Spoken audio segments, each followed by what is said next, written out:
Welcome to JHI JCE eConnect classes.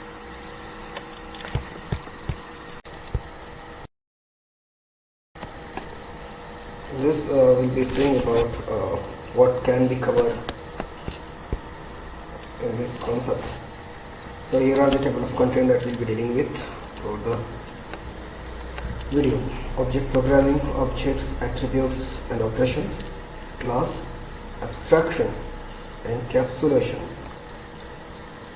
class and encapsulation, reuse in object-oriented language, inheritance, hierarchy, generalization and specialization, polymorphism. All this concept will be taken in today's session. So let's go ahead with the first topic, object programming. Now, in this object-oriented programming is a method of implementation in which programs are organized as cooperative collections of objects, each of which represents an instance of some class and whose classes are all members of a hierarchy of classes united via inheritance relationship. This definition is given by the Grady-Bush. It is telling about what in the object-oriented programming.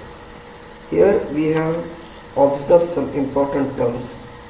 Those are the first objects, nothing but a collection. It is saying about a collection of objects.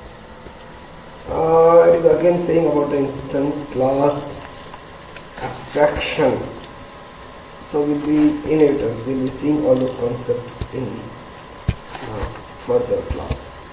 So what is the objects first? It is a thing in a real world that can be either physical or a conceptual. It is a thing, just a thing. So maybe conceptual objects are entities that not tangible in the way real world physical objects are. Just like, let me take you an example. A bulb is a physical object, while a college is conceptual object. Conceptual objects may not have a real world equivalence. And every object has say a state and behavior. You may ask, what is the state and what do I mean by behavior? So let's take an example of a bulb. So you are able to see this bulb, okay? So maybe what is the state and the behavior of this bulb? This is the question which may be asked. Now let me go ahead with the important concept of attribute and operation, which will be giving me the answers for my question which were asked now. Object state is determined by the value of its properties or attributes. States are nothing but the properties or attributes.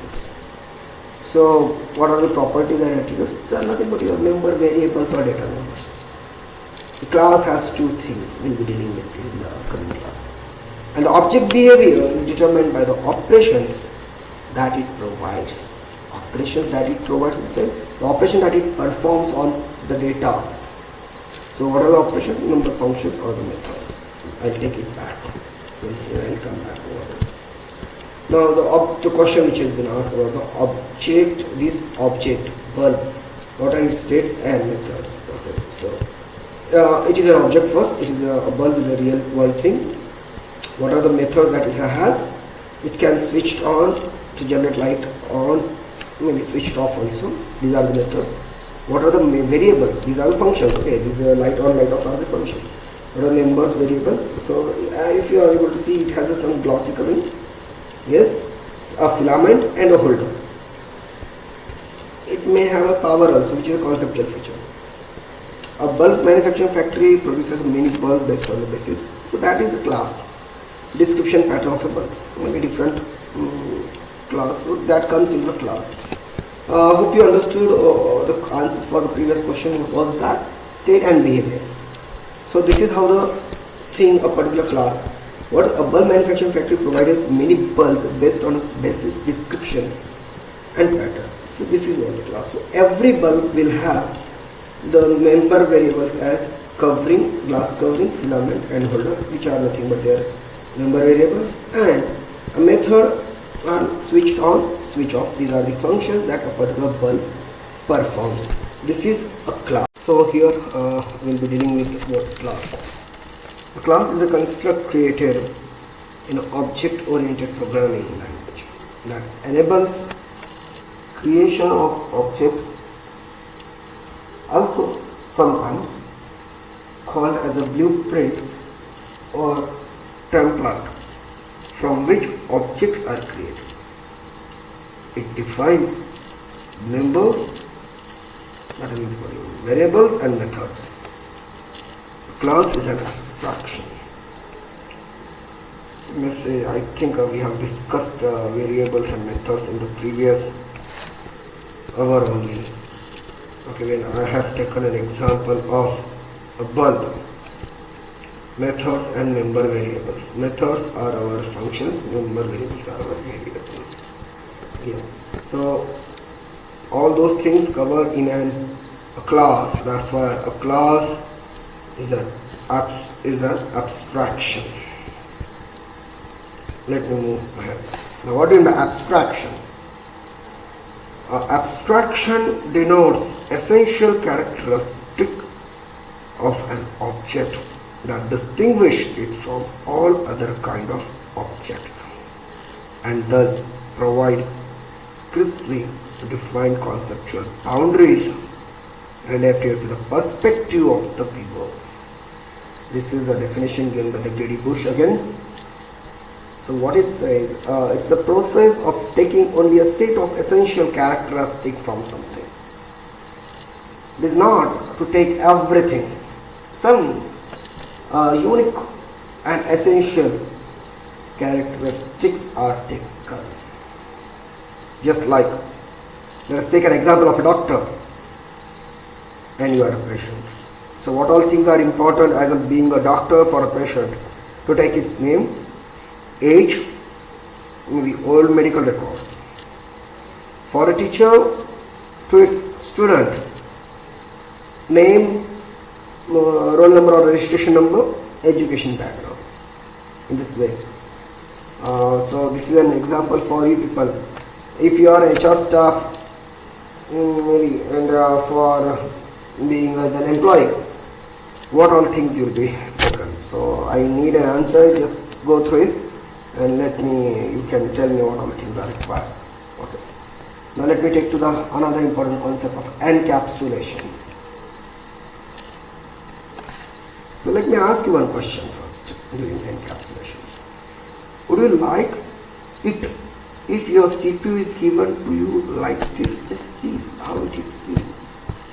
If it is given to you like this, which is completely open, where this is CD-ROM, power cable are showing like this, floppy drive, there is no cover at all. Whether you like if such kind of things given to you like that?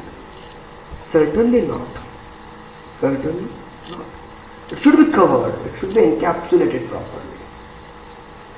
Yes. What are the problems if it is given like this? I think you will be seeing there may be chances that some of the items may get fallen down. Maybe.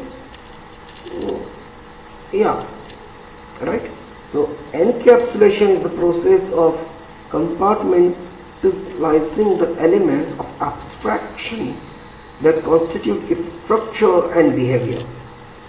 Encapsulation serves to separate the contractual interface of an abstraction and its implementation. Again, the definition is given by the Grady Bush. So it is asking us to make the compartment-wise all the arrangements. So encapsulation serves to separate the contractual interface of an abstraction and its implementation. We are hardly bothered about the implementation. Okay? So encapsulation is nothing but it binds the data and operations that work on data together in a construct. It's just binding the data and operations. Encapsulation involves data and implementation hiding. It involves data and implementation hiding. So, hope you understand encapsulation, how it helps the data hiding also. So in the next, we'll be dealing with an important another concept, that is we'll be dealing about classes and encapsulation. So what is by class? We have seen the encapsulation. Let me explain you through 3 examples. You are able to see here. I have considered the 3 different classes. One is student, rectangle, and linked list. In the student, if you are able to see, I have divided in these 2 frames. Every class is divided into 2 frames. The first frame is talking about the variables. The second one is its function. Okay, so these are the data members. These are the methods. So student has certain, let me consider some notations also. The minus indicates a private data member or data method plus public variable or public method. Okay, so it is a private roll number, and these are its data types: roll number, name.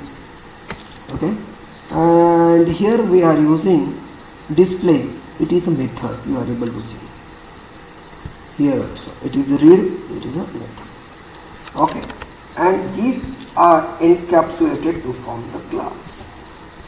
The variables and the members or methods are encapsulated to form the class. In the rectangle also, here length and width are considered as the data members, variables, and the area is the method. In the linked list also, as in the previous semester we have solved the examples of the linked list, node is the variable, and add first, remove, maybe add a different position. These are its members or methods. Okay, so this is all about the class and encapsulation. The implementation will be seen in the further classes. Let me solve with the another. Now, what is a reuse in object-oriented language? Because when we deal with the object-oriented language, the main and important concept is reusability. So object-oriented languages also implements reuse in the same way that we do in real life. How? It is using has a function or is a class. Okay. Has a or a composition relationship is implemented by having a class who having another class as its member, or rather than an object having another object as its member. Just like car has a stereo. Okay, if you are able to see, I am using a function or this relationship has it.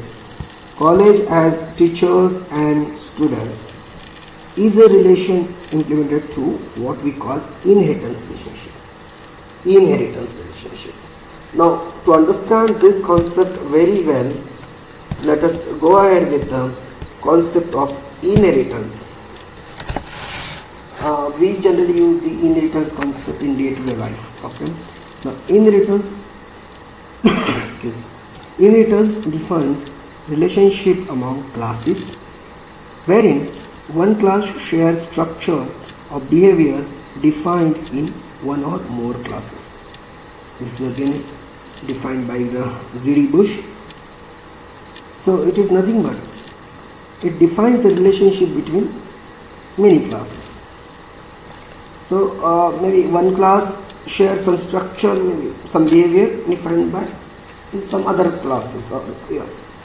So it has some relationship. Is a relationship.